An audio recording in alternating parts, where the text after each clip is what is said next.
10ಕ್ಕೆ ಏರಿಕೆ. ಗುಜರಾತ್, ಕರ್ನಾಟಕ, ತಮಿಳುನಾಡು ರಾಜ್ಯಗಳಲ್ಲಿ ಸೋಂಕು ಪತ್ತೆ. ಜನರು ಭಯಪಡುವ ಅಗತ್ಯವಿಲ್ಲ, ಆರೋಗ್ಯ ಇಲಾಖೆ ಸ್ಪಷ್ಟನೆ. ಸಾರಿಗೆ ನಿಗಮದ ಬಸ್ಸು ಪ್ರಯಾಣ ದರದಲ್ಲಿ ಏರಿಕೆ, ಪ್ರಯಾಣಿಕರಿಂದ ತೀವ್ರ ವಿರೋಧ. ನೇಪಾಳದಲ್ಲಿ 7.1 ತೀವ್ರತೆಯ ಭೂಕಂಪ, ದೆಹಲಿ, ಬಿಹಾರದಲ್ಲೂ ಭೂಕಂಪನದ ಅನುಭವ. ಪತ್ರಿಕೋದ್ಯಮ ವಿಭಾಗದಲ್ಲಿ ಪ್ರಥಮ ವರ್ಷದ ವಿದ್ಯಾರ್ಥಿಗಳಿಗೆ ಸ್ವಾಗತ ಕಾರ್ಯಕ್ರಮ.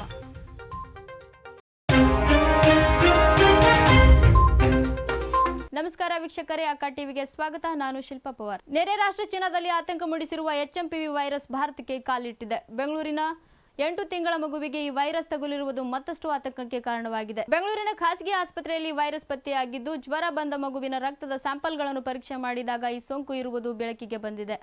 ಇದೀಗ ದೇಶದಲ್ಲಿ ಒಟ್ಟು ಪ್ರಕರಣಗಳ ಸಂಖ್ಯೆ 10ಕ್ಕೆ ಏರಿಕೆಯಾಗಿದೆ.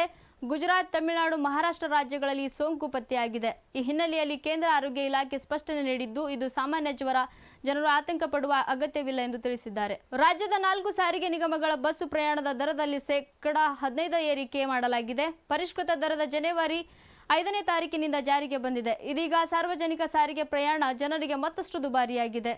ಇಂಧನ ಬೆಲೆ ಹಾಗೂ ನಿರ್ವಹಣೆ ವೆಚ್ಚದಲ್ಲಿ ಹೆಚ್ಚಳದಿಂದ ಟಿಕೆಟ್ ಬೆಲೆ ಏರಿಕೆ ಮಾಡಲಾಗಿದೆ ಎಂದು ಸರ್ಕಾರ ಹೇಳಿದೆ. ಆದರೆ ಸಾರ್ವಜನಿಕ ವಲಯದಲ್ಲಿ ಬೆಲೆ ಏರಿಕೆಗೆ ಆಕ್ರೋಶ ವ್ಯಕ್ತವಾಗಿದೆ. ರೇಟ್ ಹೆಚ್ಚಾಗಿದ್ದು ಎಲ್ಲ ಮಂದಿಗೆ ತೊಂದರೆ ಆಕೈತಿ, ಭಾರ ಆಕೈತಿ. ಅದಕ್ಕಿದು ಮಾಡಬಾರ್ದಿತ್ತು, ಅದು ಮಾಡ್ಯಾರ. ಆದ್ರೆ ಮತ್ತೀಗ ಸ್ಟ್ರೈಕ್ ಅದು ಇದು ಹೇಳ್ತಾವೆ. ಅದರ ಸಲುವಾಗಿ ಇದು ಮಾಡಬಾರ್ದು. ಮೊದಲೇ ಹೆಚ್ಚೈತಿ, ಎಲ್ಲ ತುಟ್ಟಿ ಆಗೈತಿ, ಎಲ್ಲ ಪ್ರೈಸಸ್ ಹೆಚ್ಚದಾವೆ. ಈಗ ಮತ್ತೆ ಪೆಟ್ರೋಲ್, ಹಾಲು ಅದರದ್ದು ಹೆಚ್ಚು ಮಾಡ್ತೀನಿ ಅನ್ಲಿಕ್ಕತ್ತಾರ. ಸಾಕಷ್ಟು ನಿರೀಕ್ಷೆ ಮೂಡಿಸಿರುವ ವಂದೇ ಭಾರತ ಸ್ಲೀಪರ್ ರೈಲುಗಳ ಓಡಾಟ ಪರೀಕ್ಷೆ ರಾಜಸ್ಥಾನದ ಕೂಟ ವಲಯದಲ್ಲಿ ನಡೆಸಲಾಗಿದೆ. ಪರೀಕ್ಷೆ ವೇಳೆ ರೈಲು ಪ್ರತಿ ಗಂಟೆಗೆ 180 ಕಿಲೋಮೀಟರ್ ಗರಿಷ್ಠ ವೇಗ ದಾಖಲಿಸಿದೆ. ಈ ಬಗ್ಗೆ ಸಾಮಾಜಿಕ ಜಾಲತಾಣ ಎಕ್ಸ್ನಲ್ಲಿ ರೈಲ್ವೆ ಸಚಿವ ಅಶ್ವಿನ್ ವೈಷ್ಣವ್ ಮಾಹಿತಿ ಹಂಚಿಕೊಂಡಿದ್ದಾರೆ. ರೈಲಿನ ಸುರಕ್ಷತೆ ಹಾಗೂ ಪ್ರಮಾಣದ ಗುಣಮಟ್ಟವನ್ನು ಹೆಚ್ಚಿಸುವ ಉದ್ದೇಶದಿಂದ ನಡೆಸುವ ಈ ಪರೀಕ್ಷೆಗಳು ಈ ತಿಂಗಳ ಕೊನೆಯವರೆಗೆ ನಡೆಸಲಾಗುವುದು. ಎಲ್ಲ ವರ್ಗಗಳಲ್ಲಿ ಪರೀಕ್ಷೆಗಳು ಪೂರ್ಣಗೊಳಿಸಿದ ಬಳಿಕ ರೈಲನ್ನು ಅಧಿಕೃತವಾಗಿ ಭಾರತೀಯ ರೈಲ್ವೆಗೆ ನೀಡಲಾಗುವುದು ಎಂದು ಅಧಿಕಾರಿಗಳು ಮಾಹಿತಿ ನೀಡಿದ್ದಾರೆ.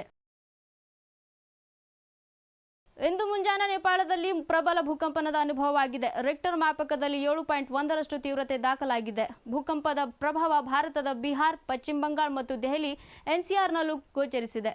ಈ ಘಟನೆ ನೇಪಾಳ ಟಿಬೆಟ್ ಗಡಿಯ ಬಳಿ ಲೋಬೋಚೆಯಿಂದ ಈಶಾನ್ಯಕ್ಕೆ 93 ಕಿಲೋಮೀಟರ್ ದೂರದಲ್ಲಿ ಬೆಳಗ್ಗೆ 6:35ಕ್ಕೆ ಸಂಭವಿಸಿದೆ.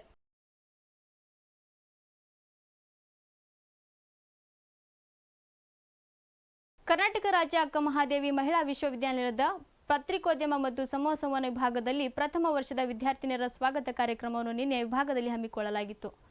ಕಾರ್ಯಕ್ರಮದ ಮುಖ್ಯ ಅತಿಥಿಗಳಾಗಿ ವಿಜಯಪುರದ ಪ್ರಜಾವಾಣಿ ದಿನಪತ್ರಿಕೆಯ ಹಿರಿಯ ಜಿಲ್ಲಾ ವರದಿಗಾರ ಬಸವರಾಜ ಸಂಪಳಿ ಆಗಮಿಸಿದರು. ಕಾರ್ಯಕ್ರಮದ ಅಧ್ಯಕ್ಷತೆಯನ್ನು ವಿಭಾಗದ ಮುಖ್ಯಸ್ಥ ಪ್ರೊಫೆಸರ್ ಓಂಕಾರ ಕಾಕಡೆ ವಹಿಸಿದ್ದರು.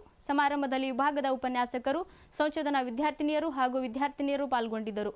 ಪ್ರಥಮ ವರ್ಷದ ವಿದ್ಯಾರ್ಥಿನಿಯರಿಗೆ ವಿವಿಧ ಬಗೆಯ ಮನರಂಜನಾ ಕಾರ್ಯಕ್ರಮಗಳನ್ನು ಹಮ್ಮಿಕೊಂಡಿದ್ದರು. ಇವಿಷ್ಟು ಈ ಕ್ಷಣದ ಸುದ್ದಿಗಳು. ಸುದ್ದಿ ಹಾಗೂ ಮನರಂಜನೆಗೆ ಸಬ್ಸ್ಕ್ರೈಬ್ ಮಾಡಿ ಅಕ್ಕ ಟಿವಿ.